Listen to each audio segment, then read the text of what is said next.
उत्तराखंड में लगातार बढ़ रहा है कोरोना का आंकड़ा। रिकॉर्ड सामने आए कोरोना के मामले, 501 मामले सामने आए हैं। सेना के 10 जवानों में भी कोरोना की पुष्टि हुई है।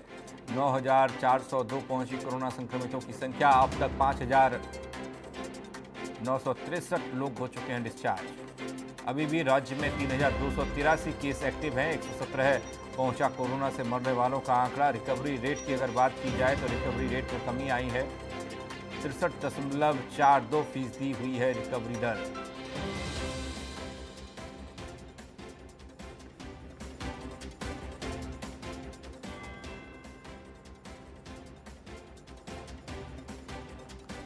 देवभूमि में उत्तराखंड देवभूमि में लगातार कोरोना के मामले सामने आ रहे हैं और ये आंकड़े बढ़ रहे हैं।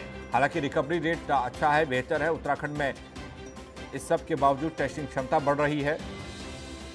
रिकॉर्ड 501 मामले सामने आए हैं। सेना के 10 जवानों में भी कोरोना की पुष्टि हुई है। 9,402 पहुंची कोरोना संक्रमितों की संख्या।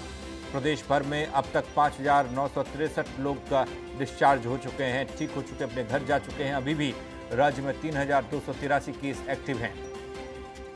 117 पहुंचा कोरोना से मरने वालों का आंकड़ा। सौरभ भाटिया हमारे साथ, हमारे सहयोगी जुड़ रहे हैं। सौरभ, टेस्टिंग क्षमता बढ़ाई गई, रिकवरी रेट बेहतर है, उन सब के बावजूद भी रिकॉर्ड मामले आज देखने को मिले हैं कोरोना के। बिल्कुल, देखिए आज जो है रिकॉर्ड मामले 501 मामले जो आज सामने आए हैं, जिसमें से लगातार जो ये कहा जा रहा था कि कोरोना को लेकर सरकार सजग है, विभाग सजग है, लेकिन कितनी बेहतर तरीके से जो है यहाँ पर कार्रवाई हो रही है खुद देखा जा सकता है। क्योंकि लगातार जो मामलों में इजाफा हो रहा है उससे कहीं ना कहीं सिस्टम की भी पोल खुलती दिखाई दे रही है कि जहां एक तरफ सरकार ने बेहतर टेस्टिंग करने के लिए आदेश दिए थे, वहीं दूसरी तरफ जो है इस तरीके से मामलों का बढ़ जाना खुद में जो है संवेदनशीलता दिखाई दे रहा है कि आखिर कितनी संवेदनशीलता है विभाग के अंदर। और लगातार जिस तरीके से मामले बढ़ रहे हैं उसको लेकर अधिकारियों को आज भी जो है मुख्यमंत्री ने दिशा निर्देश दिए कि बेहतर तरीके से टेस्टिंग की जाए और ज्यादा से ज्यादा लोगों को जो है कोरोना संक्रमण से बचाया जा सके, क्योंकि बाहर से आने वाले लोगों में सबसे ज्यादा जो है इसके मामले दिखाई दे रहे हैं। अब तक राज्य में अगर मौतों की बात की जाए तो 117 मौतें हो चुकी हैं।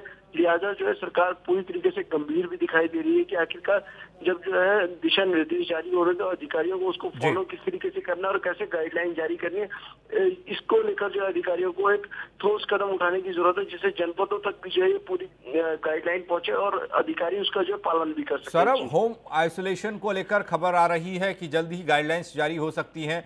कब तक गाइडलाइंस आएंगी और किस तरीके से होगी व्यवस्था? क्योंकि लगातार जो है कोरोना पॉजिटिव मामलों में इजाफा हो रहा है, अस्पतालों को लेकर जो है सरकार की तरफ से दिशा निर्देश जारी हो रहे हैं कि स्वास्थ्य सेवाओं को बेहतर किया जाए।